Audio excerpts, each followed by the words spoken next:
OYO hotel जिथं कितीतरी couple जातात, असंच एक कपल इथं गेलं होतं.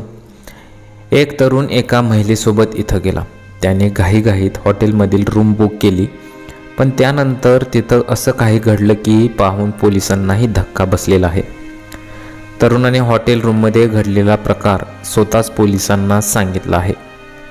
ही घटना काय आहे पहा.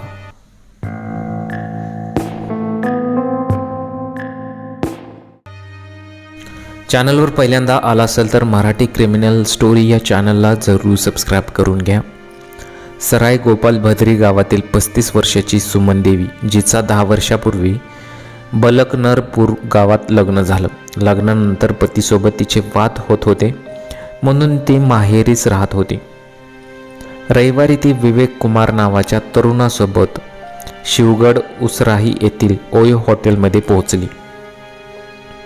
दोघांनी आपण पती पत्नी असल्याचं सांगत रूम बुक केली, पण त्यानंतर तरुणानं पोलीस ठाणं गाठलं. विवेकने सांगितले की त्याने आपली प्रियसी सुमन देवीची हत्या केली आहे. तिचा मृतदेह ओयो हॉटेलमध्ये पडून आहे. तरुणानं जे सांगितलं ते ऐकून पोलिसांनाही धक्का बसला.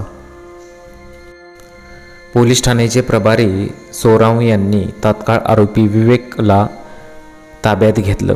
आरोपी तरुणासह पोलीस ओयो हॉटेलमध्ये पोहोचले.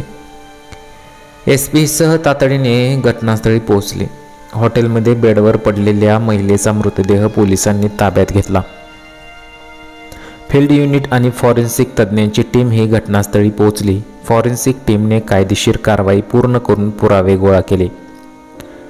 ACP सोरावन जंग बहादूर यादव यांनी ओयो हॉटेलचे व्यवस्थापक आणि कर्मचाऱ्यांशीही चौकशी केली. आरोपी तरुण महिलेसह इथे कधी पोहोचला आणि कोणत्या ID आणि पत्त्यावर त्यांनी खोली बुक केली होती याची माहिती गोळा केली. ताब्यात घेतलेल्या युवक विवेक कुमारची पोलिसांनी चौकशी केली. प्रेम प्रकरणातून महिलेची हत्या झाल्याचं प्राथमिक तपासात समोर येत आहे.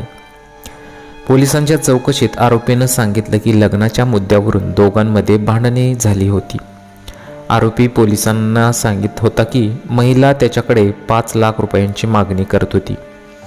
ती दिली नाही तर FIR दाखल करण्याची धमकी देत होती. आरोपी महिलेपेक्षा 10 वर्षांनी लहान आहे. दोघांमध्ये अनेक वर्षांपासून संबंध होते. पोलिसांनी मृताच्या कुटुंबियांना माहिती दिली. ACP सोरावन जंग बहादूर यादव यांनी दिलेल्या माहितीनुसार पोलीस मृताच्या कुटुंबियाच्या वतीने गुन्हा दाखल करून पुढील कारवाई करणार आहेत.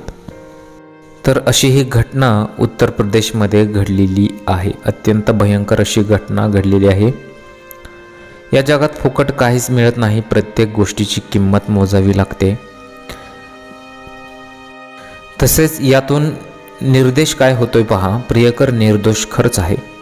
बाई वयाने 10 वर्षे जास्त होती. ब्लॅकमेलिंग तेही करत होती. तेही कशासाठी?